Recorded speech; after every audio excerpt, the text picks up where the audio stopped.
Between 1914 and 1918, a revolutionary new theatre of war was created, the air. It brought sights never seen or imagined before. There were massive dogfights. I can see the scene now. It was just like a cloud of flies in the sky. All moving quickly, of course, very quickly, and diving. There were terrible crashes and a casualty rate which at times meant pilots were almost certain to be killed. I kissed my mother. I cleared everything right up and I said, "Goodbye, Mum. I don't think I shall ever see you again." And that is the attitude you had to take. You were going to die. This air war saw aeroplanes which somehow took off from a platform on a ship's guns. And the invention of a radical new concept, the aircraft carrier. It fueled a technological arms race as designers on both sides sought to outwit each other. A race which ushered in the modern age of fighters and bombers. And a new breed of hero, the ace. Now this war in the skies can be seen as those pilots saw it, in color.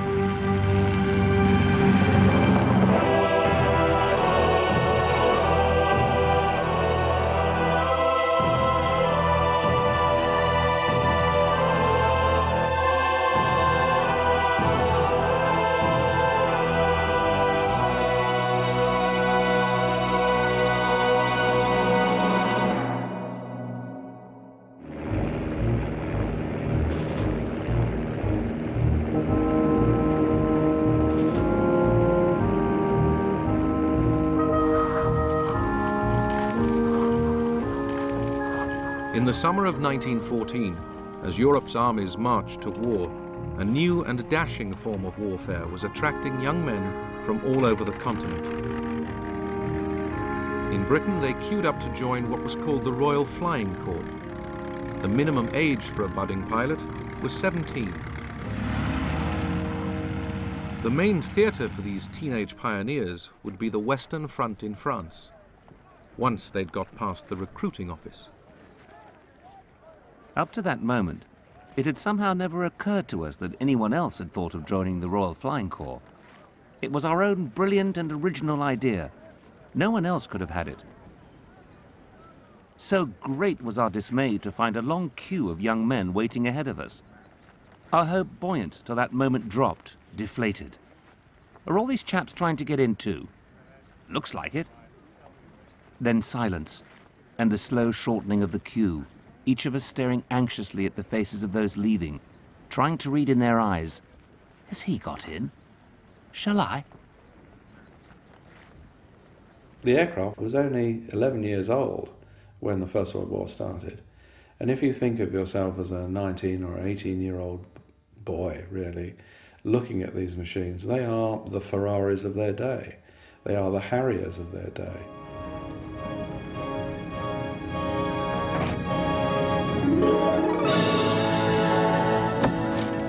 Flying, with all its early craziness, had only just begun.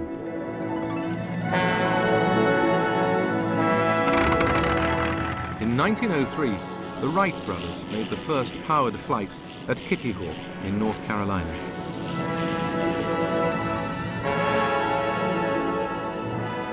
Military commanders began to realize that flight might be useful for war. Then, in 1909, the Frenchman, Louis Blériot, crossed 20 miles of sea, the English Channel. As he looked beneath him, he was seeing the world quite unlike anyone before. And that became the plane's military purpose, to give the commander on the ground a bird's-eye view of the battlefield. The idea of aerial reconnaissance had come about in the mid-19th century with hot air balloons. And for most of the war, balloonatics, as the British called them, continued to be used as spotters from the air. But the gas-filled balloon became an easy target for enemy attackers.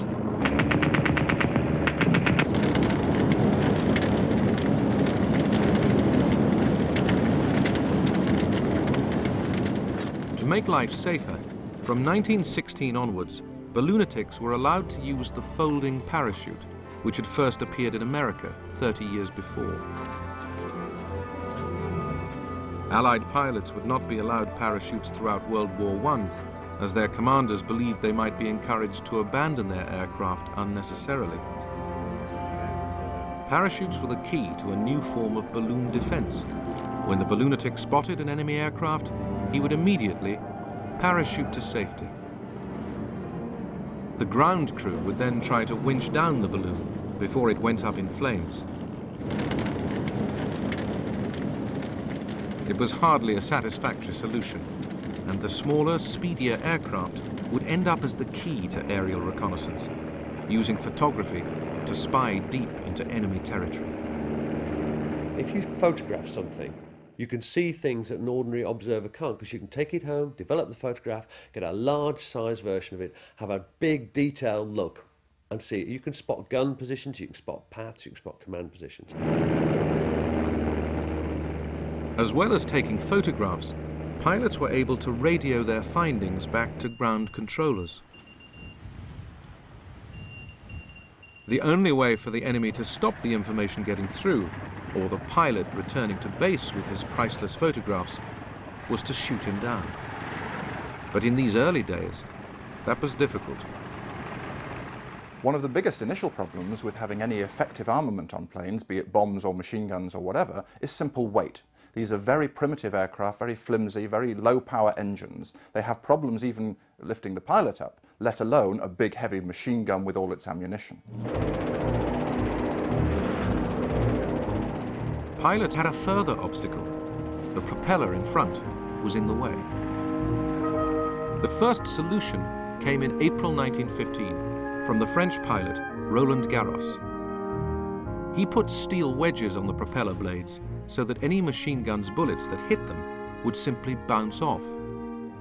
Now, that's obviously not an ideal solution, first of all because of the extra weight of the armour to withstand the machine gun, and also because you've got 1 in 10 bullets flying off God knows where, and some even might come back and hit your own aircraft. Despite those dangers, Roland Garros shot down 5 German planes in 2 weeks. Their pilots never knew what hit them. But then Roland Garros was forced to land in German-held territory. The Germans immediately saw why this aircraft was so successful, and we are really only talking about one aircraft, which cut a swathe, relatively speaking, through the German Air Force at this time. As soon as they saw the crudity of it, or how they were trying to achieve this firing through the propeller, that they handed the whole machine over to a very talented, very brilliant Dutch designer called Anthony Fokker. Fokker solved the problem and revolutionized the future air war by inventing a gear that synchronized the machine gun's fire with the propeller's movement, ensuring the bullet would always miss the blade. Soon, German pilots were perfecting the tactics which would bring slaughter to the air. We could see it was a German machine, and when it got above and behind our middle machine, it dived onto it like a huge hawk on a hapless sparrow. I was very thankful indeed to return from this outing. Allied aircraft were defenseless. 1915 saw what became known as the Fokker Scourge. An Allied pilot's life was measured in days.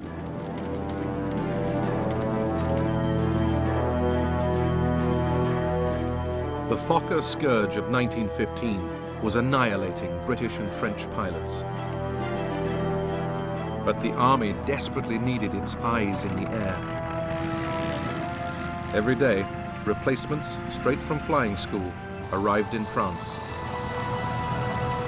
At the time I went to France to fly a fighter aeroplane, I had not even flown the type which I was to fly over the lines the next morning, let alone not having received any fighting instructions. Many went out with as little as 5 hours training. The 2 lads I crossed the channel with and talked to on the boat both shot down before I'd been over the lines. People were being killed every day. My best friend was there one evening, and he wasn't there the next day at lunch. This was going on all the time. You had nobody at your side. Nobody who was cheering with you, nobody to look after you if you were hit. You were alone. You fought alone and died alone. There are certain instances whereby pilots would arrive in the morning as replacements and be dead by the afternoon and hadn't even unpacked their kit. The head of the Royal Flying Corps, Hugh Trenchard, ordered that fresh pilots should be sent every day to take the places of the dead at the mess dinner table. If, as an ordinary pilot, you see no vacant places around you, the tendency is to brood less on the fate of the friends who have gone forever. Instead, your mind is taken up with buying drinks for the newcomers and making them feel at home. 1915 was a continuing disaster for Allied pilots. The Fokker scourge lasted 9 months. During it, the average life expectancy of a British pilot was just 11 days. You expected to be killed any moment. Oh yes, you never thought about life in any way at all, just doing the job, you know. There was quite a lot of demoralisation, and there was a lot of recriminations about the inadequacy of their own aircraft. Hugh Trenchard knew that losses were inevitable, and that in effect the war in the air was no different from the war in the trenches in terms of the attritional nature of the contest and the massive casualties that would be sustained before any kind of victory.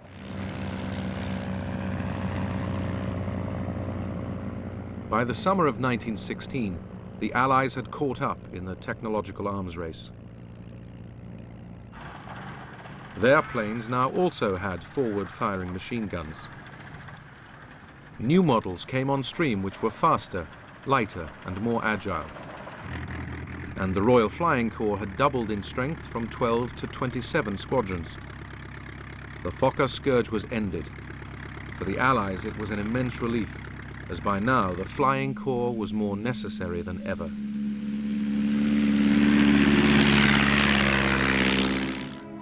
The stalemate of the trench war had lasted nearly 2 years. Both Allied and German commanders were desperate to break it. In February, the Germans had launched a massive offensive at Verdun, and the French were holding on for grim life. To relieve them, the British Army planned its attack at the Somme in July. Aerial reconnaissance was vital, not only for pinpointing German targets, but also for guiding artillery fire. With their new, improved planes, Allied pilots went into action. Some became household names. Men like Albert Ball. Albert Ball was an inspirational pilot for the Royal Flying Corps because no odds were too great for him, and it in a way mirrored the whole Royal Flying Corps approach that Trenchard had. They were not afraid of odds. They would always go for it, even if it meant their own death. They say I crashed to the ground at 120 miles an hour, and to look at the undercarriage I should think that I did. However, it's nearly ready for flying again now. It was a rum feeling coming down, for I had time to see that my number was up. However, it wasn't. Ball was not the future of the Royal Flying Corps. He couldn't be. He relied on luck to stay alive. He'd come back with his aircraft riddled with bullets. Albert Ball was killed at the age of 21. He'd shot down 44 German planes. The French, in particular, were quick to exploit their aces. By focusing on the lives of the heroes of the air, they could distract the public from the carnage of the trenches. Successful pilots were courted by the press and paraded in high society.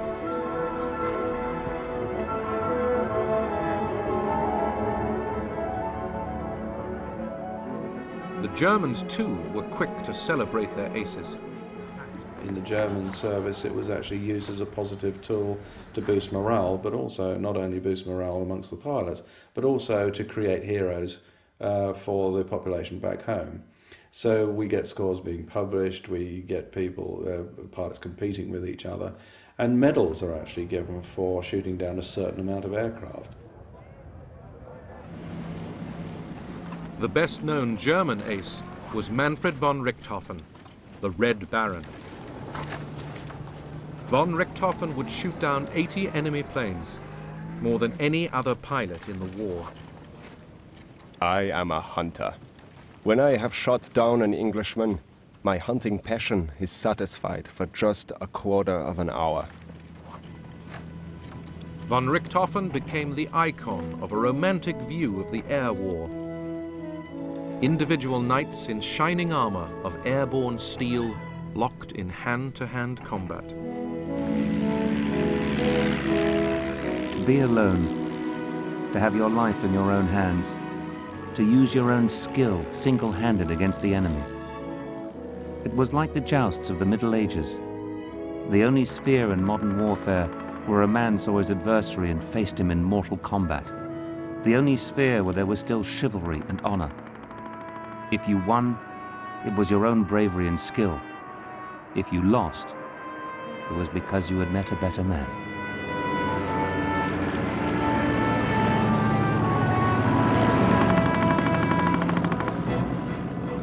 But oh, my old Ma, one can't lay down the rules while on mere earth for people on fighting patrol in the air. You are a different man. At least, you aren't a man at all. That is, I am not. You are a devil incarnate filled with the dazzling thrill of playing the best game God ever created, mad after Huns and just forgetting everything else, but showing the old Hun that there's only one man fit to be in the air, and not two.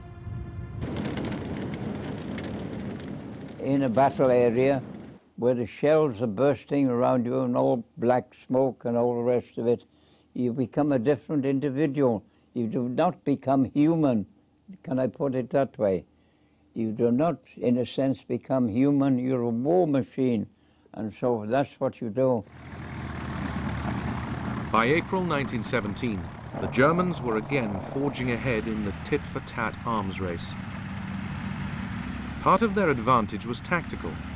They began to operate in squadrons of 14 aircraft called Jasters, sending 3 or 4 Jasters over the lines at a time. These massive groups became known as the Flying Circuses.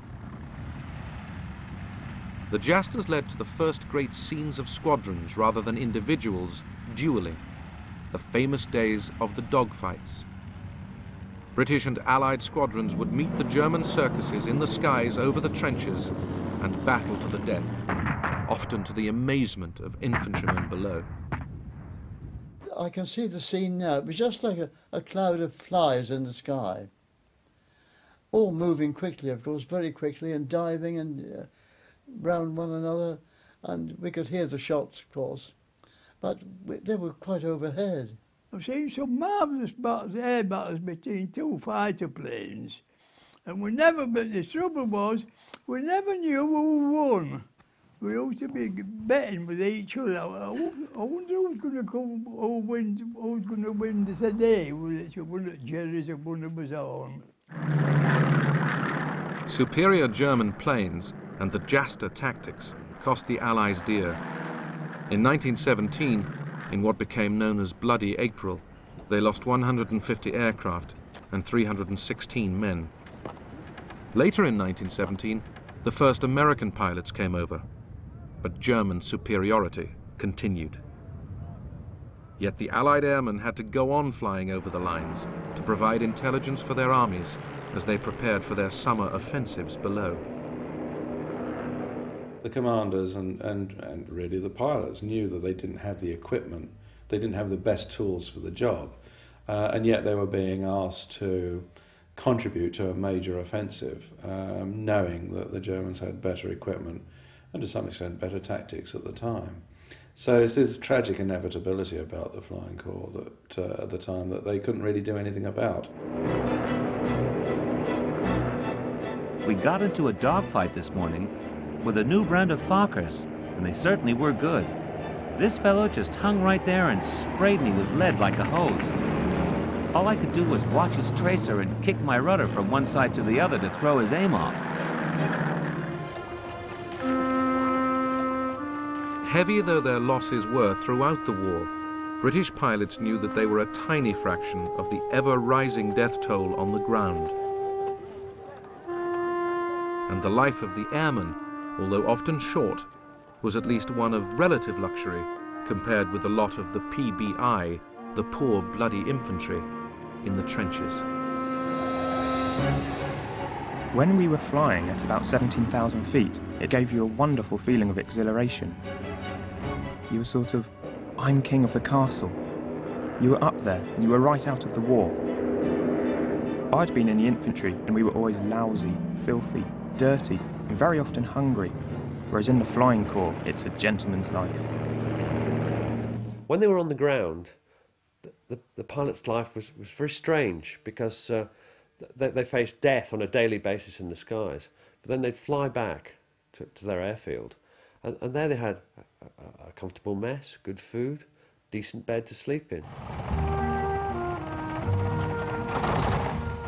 It's quite lovely tootling back from patrol in the evening, knowing your day's work is done with the west aflame and the east dimly mysterious. So here I am, all alone in the gorgeous May sun, and a little finicky breeze making things so nice. I can just hear the guns going, but bar that, the war seems very far away. Thank God.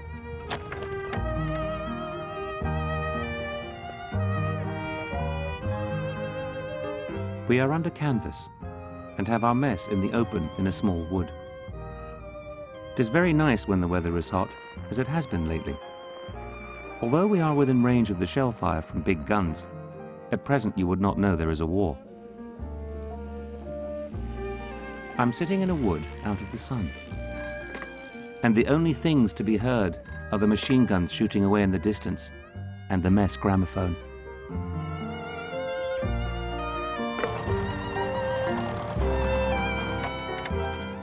We live well. We went down to Boulogne and got an ice cream freezer, and we're the only outfit at the front that has ice cream for dinner each night. In the midst of life, we are in death. And in the midst of death, we managed to have a hell of a lot of fun. Bronx cocktails, chicken livers on brochette, champagne, strawberry ice cream, and Napoleon brandy.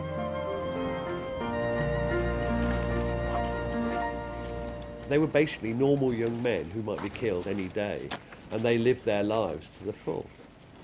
A lot of them did suffer badly from nerves as the time went on, and they could see their death approaching. The heat of the long summer days was terrific, and our flying hours were many. All these facts assisted to play upon the temperaments of those who were flying. I can remember my bedroom companion felt as I did, and how each of us lay awake in the darkness thinking of dawn patrol the next morning. At last we could bear it no longer, and admitted a mutual feeling of terror and foreboding. We lit the candles, and after that felt a bit better, and somehow got through that night as we had to get through the next day. One pilot was tormented by a nightmare, a face. The face would appear vague and distant, and would slowly come nearer until it seemed as if the face and he were literally nose to nose, staring at each other. That's all, just staring. Then he would wake up, his sleep spoiled. Who was it? Was it a man he had killed? Or was it a man waiting for him in the sun?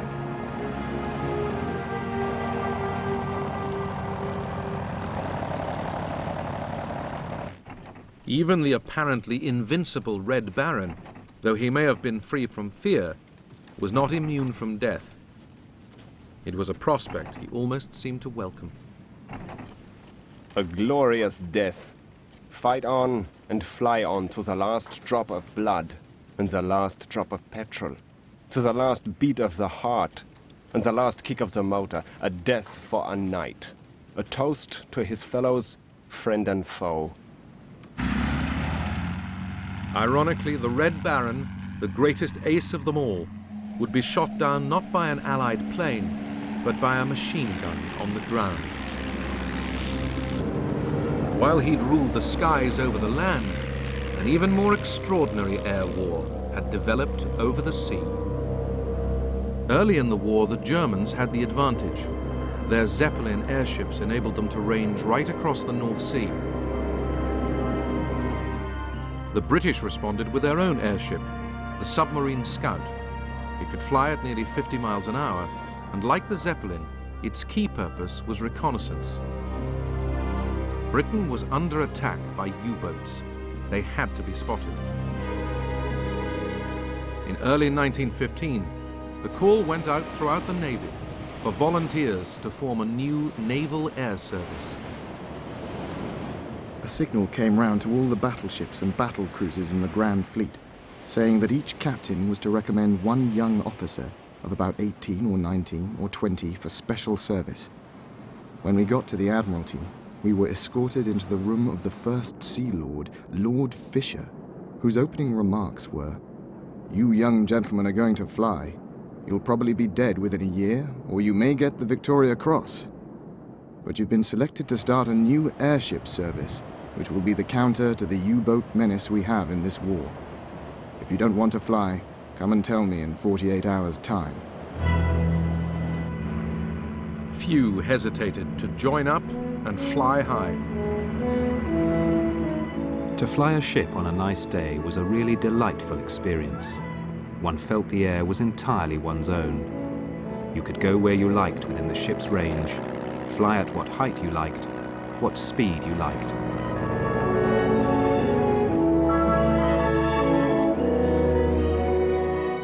British airships grew ever more sophisticated. As well as spotting German targets, they set out to bomb them. But it was crude technology.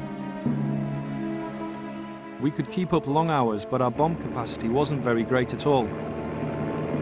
We had quite small bombs which were more or less lying loose, rolling around on the floor.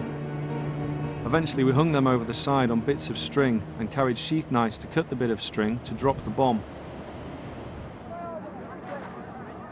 However graceful, balloons were hardly the ideal hunter-killers. What the Navy needed was more heavily armed and faster aeroplanes which could operate at sea. The prime reason remained the need to counter German U-boats. In 1915, Germany had declared unrestricted U-boat warfare and was attacking any merchant ship heading for Britain without warning. Hundreds of ships were being sunk. Britain, which depended on trade to survive, was under dire threat. Though U-boats attacked from underwater, they still had to spend most of their time on the surface. Planes would be the best way to spot them, and could also help to sink them. But finding a way of enabling these early short-range planes to cover wide tracts of sea presented huge technological challenges. The Royal Naval Air Service's greatest contribution to air warfare was pioneering the use of aircraft at sea. Early on in the war, these airplanes would be float planes. The wheels of these planes had wooden floats attached, so they could take off and land on water. But getting the early float planes into the air was a painful business. To get the float plane onto the surface of the sea, you have to stop the ship and use a crane to lift it over the side. This is uneconomic, it wastes time, wastes energy. Taking off from the surface needs an awful lot of power, and the floats are heavy, cumbersome, and they slow the plane down. Then to get the plane back on board, the same process. Landing the plane on the sea, stopping the ship and hoisting the plane up had to be reversed. It was an amazing sight.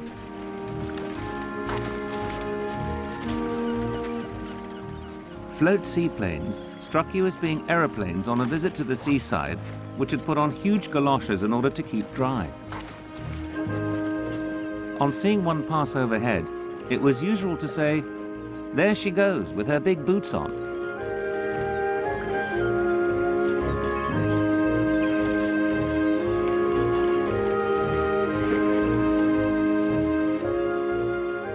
How to transport their seaplanes bedeviled all the warring nations.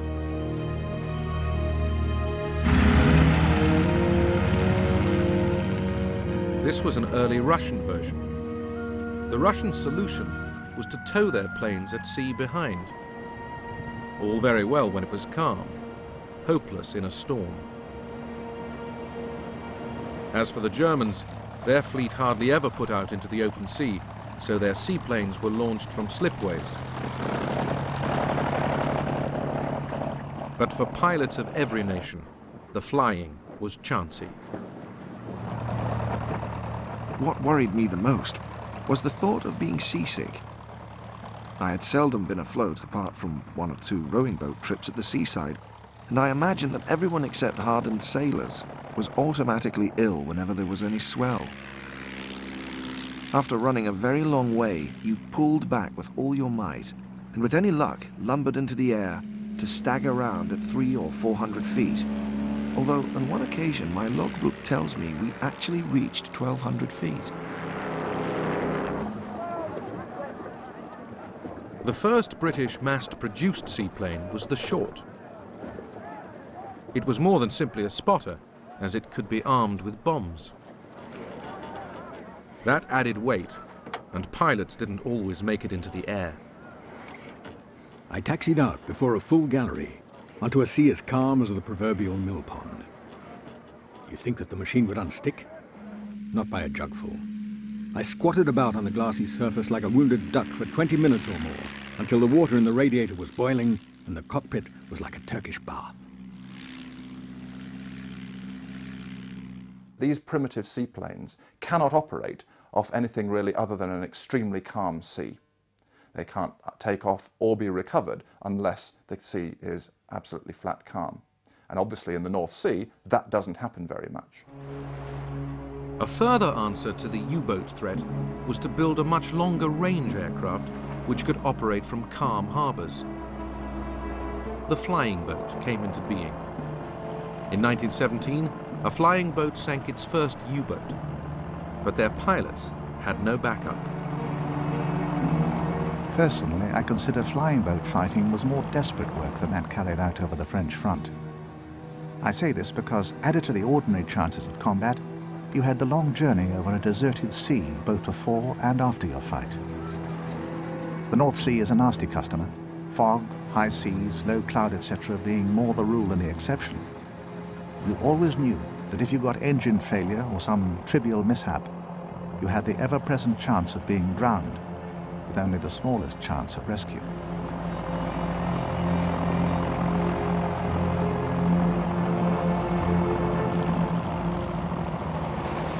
The real solution was to enable seaplanes to take off and land back on ships. Some extraordinary experiments began with the Sopwith Pup. When one was required to fly off, the platform was quickly rigged up, with planks on the turret right up to the end of the guns. With the guns at a certain degree of elevation, the total slope of the platform was slightly downward. That gave a run for the aircraft of about 75 or 80 feet.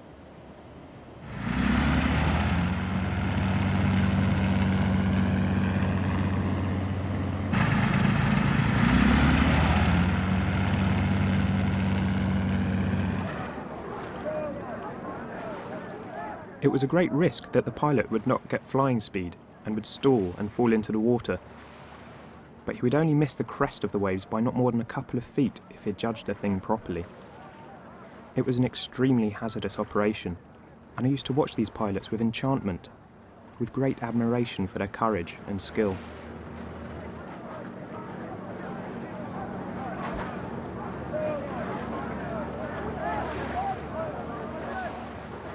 The Royal Naval Air Service was blessed with a great number of innovators, people who were amazingly curious about what could be done with a machine. And it's these experiments that move the Royal Naval Air Service, or maritime flying, into a completely different realm, because the inevitable result of these experiments was the development of the aircraft carrier. In August 1917, a Sopwith Pup successfully landed on HMS Furious, a cruiser which had been converted to become Britain's first aircraft carrier. The first thing we had to do was to learn to fly on and off the foredeck. I remember the captain said, "You may as well take a revolver and blow your brains out." We have to synchronize the speed of the ship with the speed of the plane, which is quite difficult. Whatever the difficulties, a new type of warfare had been born. By early 1918, HMS Furious carried out the first carrier-borne raid, which took off from the carrier using wheeled aircraft to bomb and destroy the German Zeppelin sheds at Tondern. And this is the pioneer of modern aircraft warfare from the sea. The aircraft carrier comes of age in this conflict.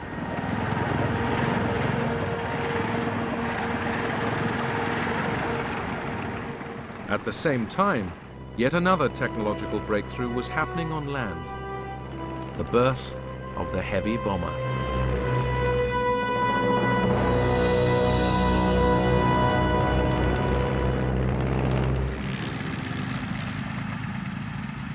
By the summer of 1917, Allied pilots on the Western Front had once again caught up with German technology. Now both sides would pay more attention than ever before to a new phenomenon the war had brought. Aircraft had been used for bombing from the outset, but now large numbers of older reconnaissance planes were being converted into bombers. Special bomb attachments were fitted, and by 1917 they were in regular use by the Allies. They came in a box, a half a dozen at a time, wrapped in cotton wool. We had no instructions, so we got the bombs, unscrewed the top, and when we wanted one of those detonators, I'd just say, "Chuck us a detonator, Charlie." I practiced bomb dropping by day and night in all kinds of weather, into and with the wind, and from all heights up to 2,500 feet. In the centre of the aerodrome, a large circle had been painted in chalk, and OK consisted of dropping the bomb so that it fell anywhere within this circle. Bombing was used to try and interfere with the movements of enemy troops. They would try and attack bridges, they would try and attack railway tracks, stations, railway junctions, anything that could impede the enemy.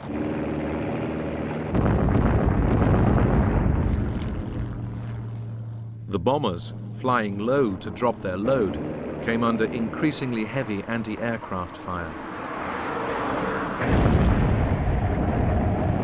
The British called it Archie.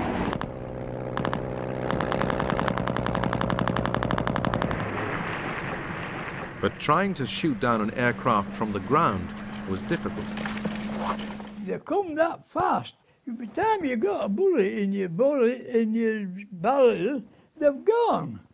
You can't, it's nearly, the only way is to do it is to know if they're coming this way and you're facing you there. And by the time you get round, you might just have a chance of a bullet having a fire at it, you know. They move that quick. Gradually there were more and more anti-aircraft guns, but not that many aircraft were shot down by them. It was more a disruptive thing, and it's a very good indicator of the nerve of a pilot, because they'd laugh at Archie. Well, first they'd be scared, then they'd laugh at it, and then as their nerves started to go, they'd start to obsess on it and start to worry that this day that puff of smoke next to the aircraft might actually hit them. I wonder how long my nerves will stand this almost daily bombardment by Archie. I notice several people's nerves are not as strong as they used to be. Today we had a good dressing down by Archibald, and some of the shells burst much too near. I could hear the pieces of shell whistling past. They have to burst pretty close for one to be able to hear the shrieking of loose bits of shell above the noise of one's engine. The air arms race of World War I brought a new and potentially devastating twist to warfare. For the first time, civilians became targets. The Germans carried out the first civilian bombing in January 1915 on the Norfolk coast. Their bomber was the Zeppelin balloon. In May 1915, Zeppelins bombed London. 7 civilians were killed. Look, there it is. A long, black, cigar-like shaped object coming very slowly. I put my arms round my mother, and I can tell you, I don't know how we felt. People began to make preparations for the Zeppelin raids. One big wine dealer was reported to have let one of his cellars, and people we knew had furnished theirs and slept with big coats and handbags for valuables at the bedside. The Zeppelin raids have a great psychological advantage at first against Britain, because Britain has always seen itself, ever since medieval times, as a secure island fortress. Nobody can touch us as long as we retain our control of the seas. They don't kill that many people compared to the later bombings of World War II, but it's the sheer novelty of being suddenly under threat from the air that causes more panic than one might expect, given the statistics. Zeppelins were slow and vulnerable, and the Germans developed a new long-range bomber, the Gotha. In the summer of 1917, squadrons of Gothas took off from Ostend in Belgium to attack England. I could now discern a lot of big machines in good formation flying east. I dived on the rearmost machine and fired a whole drum at close range. I had the satisfaction of seeing my tracer bullets strike all over his fuselage and wings. But beyond causing the Gotha to push his nose down a little, it had not the desired effect. I was very disappointed. How insolent those damn Boche did look, absolutely lording it over the sky of England. I was absolutely furious to think that the Huns should come over and bomb London and have it practically all their own way. The Germans deliberately fly over in these big white-painted bombers over London by day to show that they can do it and that they're invulnerable at the time to the British fighter opposition. So it does have a significant initial impact, again, like the Zeppelins, in terms of the panic that's created because of the novelty of the delivery means. In the raid on London, 162 people died. To calm the nation, a crack squadron from the Western Front was quickly dispatched home to provide air cover for the capital. The South African general Jan Smuts was appointed to devise a new home defense strategy. He introduced a series of early warning systems, explosive rockets called Maroons, police whistles and placards, as well as new anti-aircraft weaponry. The defences proved effective, so the Germans turned to night bombing. Poor dear Mary is dreadfully nervous, so we ensconced her in the first floor passage in a very safe place. Then Phyllis and I stole away to the top window. I've never seen such a sight. The sky seemed full of shells. Then there was a dead pause, very terrifying after all the noise. Then, coming from the east, we heard the hum of machines. We nearly killed ourselves trying to spot them, but we could see nothing in the fog.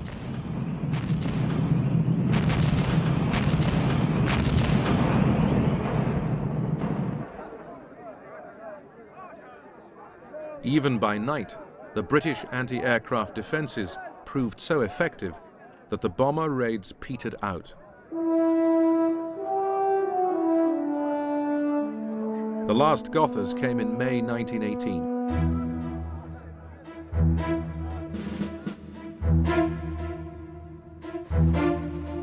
The British had also developed their own heavy bombers, like the Handley Page, which had the range to attack targets in Germany. These new flying machines were taking war to a new level. In 1918, General Smuts prophetically wrote, "As far as can be foreseen, there is no limit to the scale of aviation's future independent war use, and the day may not be far off when aerial operations, with their devastation of enemy lands and destruction of industrial and populous centers on a vast scale, may become the principal operations of war." What's most distinctive about the air war in World War I is how quickly it evolves. You start out with very, very primitive techniques, observation balloons and observation aircraft. By the end of the war, you've got strategic bombing, fighter squadrons, carrier air power, and the whole panoply of air power as it would later evolve during the century.